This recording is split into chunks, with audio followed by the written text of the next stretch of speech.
Hi friends, welcome to Nila's kitchen. நம்ம இன்றைக்கி என்ன பார்க்க போகிறோம்னா, கேப்சிக்கனை வச்சு ஒரு ஃப்ரை எப்படி செய்யலான்னு பார்க்கலாங்க. நான் ஆயில் வந்து ஒரு 1.5 டேபிள் ஸ்பூன் அளவு ஊற்றிருக்கேங்க. நல்லா காயிட்டும் பாருங்கள். ஆயில் நல்லா காஞ்சிருச்சு. இப்போ கடுகு போட்டுக்கிறேன்.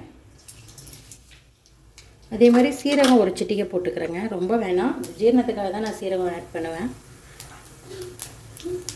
பாருங்கள், சீரகம் கடுகு நல்லா வெடிக்குது. இந்த ஸ்டேஜில் சின்ன வெங்காயம் ஒரு 10 வெங்காயத்தை 2 கட் பண்ணி எடுத்துருக்கேன். பாருங்கள், வெடிச்சிருச்சு. இப்போ நான் போட்டுக்கிறேன். இது கூடவே ஒரு பீச் கருவேப்பிலை போட்டுக்கிறேன். நல்லா டீப்பாக ஃப்ரை ஆகுதுங்க. ஆனியன் சீக்கிரம் வதங்கிறதுக்காக கொஞ்சமாக உப்பு போட்டுக்கிறேங்க. இப்போ டேஸ்ட் பார்த்துட்டு நம்ம போட்டுக்கலாம். நான் இப்போ ஒரு 1/2 டேபிள் ஸ்பூன் சின்ன ஸ்பூனில் நான் போட்டிருக்கேன். உப்பு போட்டால் ஆனியனும் தக்காளி சீக்கிரம் வதங்கிடுங்க. அதுக்காக இது நல்லா கலர் சேஞ்ச் ஆகி வரணும் நமக்கு ஆனியனு. ஆனியன் நல்லா வதங்கி வந்துடுச்சு. இப்போ நான் ஒரே ஒரு தக்காளி எடுத்துருக்கேன், போட்டுக்கிறேன். அது இது கூட நல்லா வதக்கலாம். தக்காளி நல்லா மாய்ஸ்சர் ஆகி வரணுங்க, நமக்கு குழஞ்சி வரணும் நல்லா. மஞ்சத்தூள் ஒரு 1/4 சிட்டிகை போட்டுக்கிறேன்.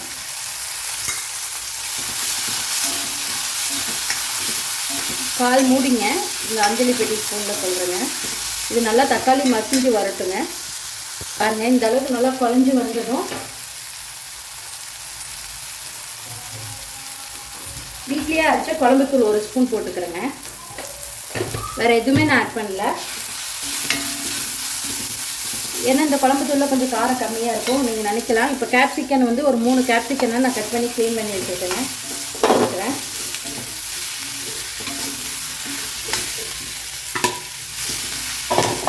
நல்லா டீப்பாக ஃப்ரை பண்ணிக்கோங்க.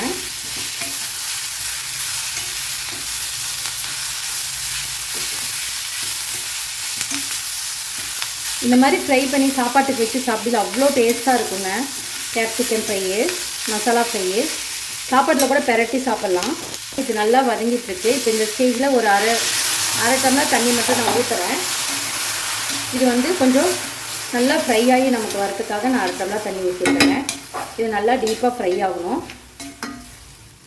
நல்லா வெந்து வரும்போது நமக்கு அதோடய ஃப்ரை டேஸ்ட் சூப்பராக இருக்குங்க. அந்த மசாலாலாம் உள்ளே இறங்கி அந்த தண்ணி நம்ம ஊற்றுற தண்ணியில் சீக்கிரம் சுண்டிடுச்சு.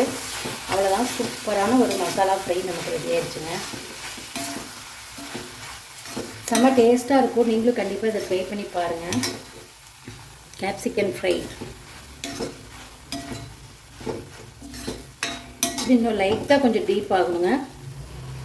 பாருங்கள், சூப்பராக டீப்பாக ஃப்ரை ஆகிடுச்சு. அவ்வளோதான், சூப்பரான கேப்சிக்கன் ஃப்ரை ரெடிங்க. கண்டிப்பாக நீங்களும் இந்த மாதிரி ட்ரை பண்ணி பாருங்கள். செம்ம டேஸ்ட்டாக இருக்கும்.